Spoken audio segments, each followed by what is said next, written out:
os juros americanos parecem ter ficado completamente malucos, né, indo na contramão com o resto do mundo. Aparentemente ninguém está conseguindo entender por que que a curva de juros dos Estados Unidos ela não somente está bastante volátil, mas também subindo, e uma coisa bastante estranha. Se você tem o Fed que está cortando juros, por que que a curva não acompanha tudo isso? Na verdade, os Estados Unidos eles estão indo contra o resto do mundo, que está meio que alinhado numa questão de recessão prevista, principalmente quando você pega ali Europa, Japão, China, etc. Você tem um certo, claro que não totalmente, mas um certo alinhamento entre os bancos centrais e parece que o Fed está completamente doido nesse assunto, apesar de tentar criar a narrativa contrária. Então, a grande questão dessas duas últimas semanas foi o desacoplamento dos Treasury Yields, ou seja, do retorno de juros em relação aos bonds americanos. Então, os juros do título do Tesouro estão se movendo, de fato, de uma forma bastante diferente em relação aos mercados globais. Então, você tem países ali como o Canadá e a Alemanha, que estão muito mais alinhados nas suas políticas monetárias e na queda de juros.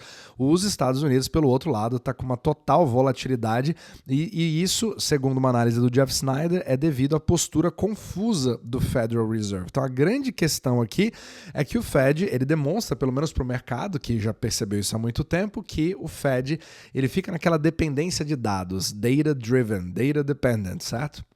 Mas ele mostra cada vez mais que apesar desse corte, esse último corte que ele fez, ele já meio assim, foi um 50-50, não sei se eu vou fazer ou não, e talvez eu só tenha 2 cortes no ano que vem, mostra uma grande dificuldade, que é praticamente por definição, o mercado já sabe, né, do Fed interpretar os indicadores como a inflação e o mercado de trabalho, fazendo com que as suas decisões fiquem cada vez mais perdidas. Então o Fed tem cada vez menos visão de longo prazo, fica cada vez mais dependente de dados ali que aparecem para ele de última hora para tomar decisões de última hora. E isso se reflete na curva de bonds. E isso faz com que você tenha uma incerteza muito grande, volatilidade e trades que vão para todos os lados. Então fica difícil você entender que tipo de mensagem a curva de bonds está gerando. Só que se você pega outros mercados, como swaps, por exemplo, eles vêm dizendo que, eles indicam, pelo menos, que os cortes de juros no longo prazo precisam ser feitos e vão acontecer. Só que o Fed insiste em mensagens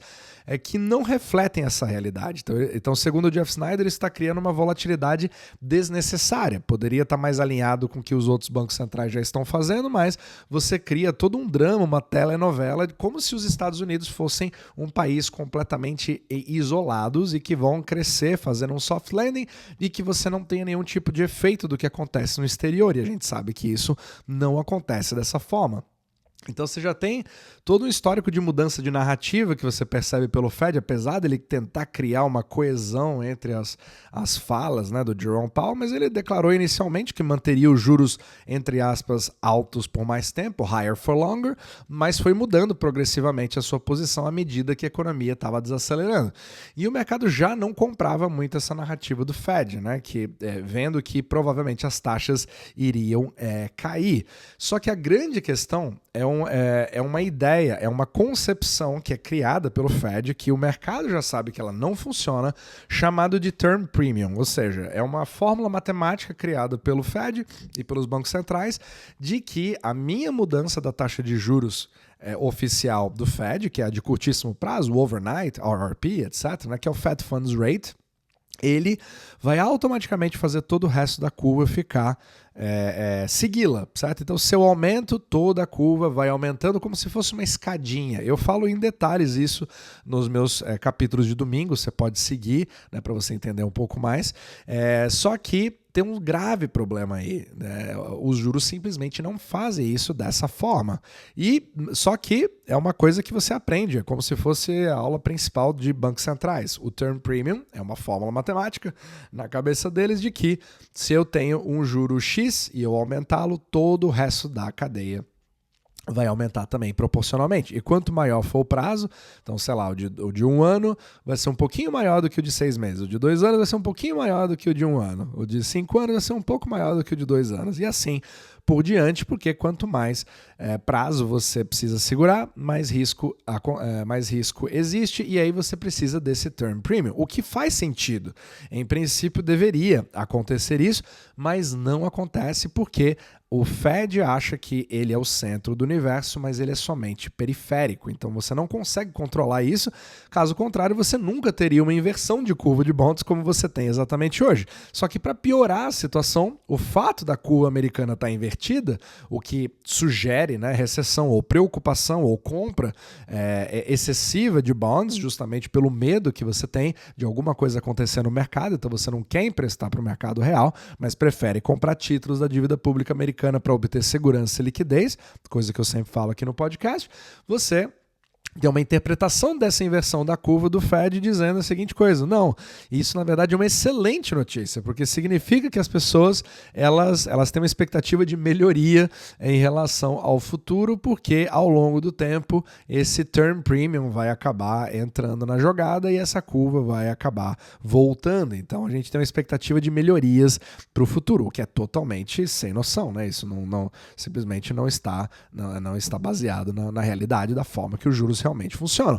Então fica essa questão extremamente complicada. Mas o que isso acaba influenciando para o resto do mundo? Se você tem uma curva que ela está não somente variando muito, ela atrapalha a vida dos americanos, por exemplo, como em mortgage rates, né? Então o financiamento imobiliário do americano fica cada vez mais alto, ele está afetando as suas decisões dentro dos Estados Unidos para o consumo, mas afeta 1000 vezes mais fora dos Estados Unidos. Isso é uma coisa que o Brent Johnson fala muito na sua teoria do milkshake do dólar, porque está acontecendo exatamente agora.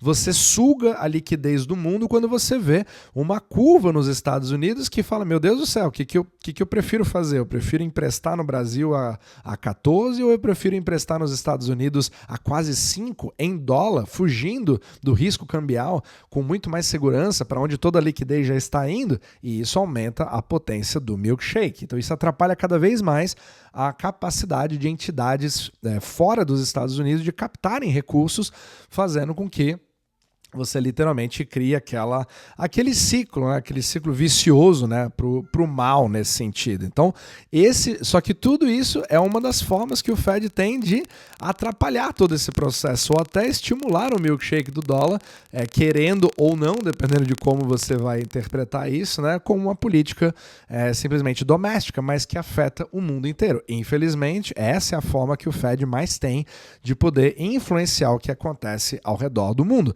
Então você pega uma interpretação errada, tenta aplicar aquele term premium para dizer que agora as coisas vão indo bem, vai fazendo aquelas decisões ali de agora está indo bem, agora não está indo bem, vou fazer um corte aqui de 0,25, talvez eu pare, talvez eu tenha que voltar a subir porque a inflação está voltando, e cria toda aquela coisa, sendo que o resto do mundo já entendeu com muito mais rapidez de que o mundo inteiro está de uma forma sincronizada, caminhando para um arrefecimento cada vez maior e contínuo. E enquanto mais tempo você lida com essa mudança de narrativa que o Fed está fazendo agora, esse pé no freio que ele parece que vai começar a fazer, sendo tão hawkish, né? Ele estava dovish, ou seja, estava querendo ali fazer os cortes gradativamente, etc. O mercado estava começando a querer gostar disso e agora vem e muda tudo de novo porque acha que a economia está super aquecida. E é exatamente esse tipo de confronto de narrativa que cria turbulências na água, né? Na liquidez mundial, falando assim, peraí, o que ele está acontecendo? Está vivendo em outro planeta? Então é mais ou menos isso que a curva de bonds vem dizendo, não somente eles, mas toda a liquidez no resto do mundo, e aí você cria as oportunidades para que você fale a seguinte coisa: quer saber? Eu vou comprar mais títulos mesmo, porque isso aqui não está me cheirando muito bem, até eu esperar para ver o que vai acontecer. E obviamente isso aumenta mais ainda a força do milkshake do dólar. Você vê o tamanho da confusão simplesmente baseado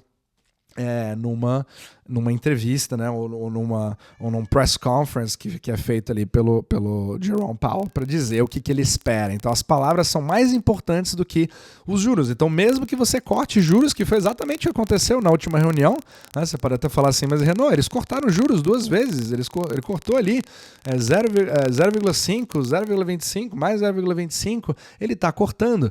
Mas o discurso hawkish é exatamente, ele cria um efeito maior, como se os Estados Unidos tivessem subido os juros de novo, mesmo ele cortando, para você ver o quanto que a ilusão do Fed influencia muito mais na volatilidade do mercado global. Então, enquanto o Fed mantém essa postura ambígua, você tem essa desconexão completa em relação ao resto do mundo, quando você vê mercados canadenses, europeus, por exemplo, apresentando uma clareza maior nas suas políticas de corte. Então, essa convergência global entre bancos centrais acaba sendo adiada e isso ajuda bastante nesse comportamento volátil dos treasuries americanos e impede justamente de você ter um pouco mais de clareza, certo? Ou atrasa, inclusive, a estabilização dos mercados. Mas os mercados de swap, eles mostram uma realidade bastante diferente e eles vêm antecipando cortes de juros cada vez maiores, né, e mais baixos ao longo do tempo, ignorando completamente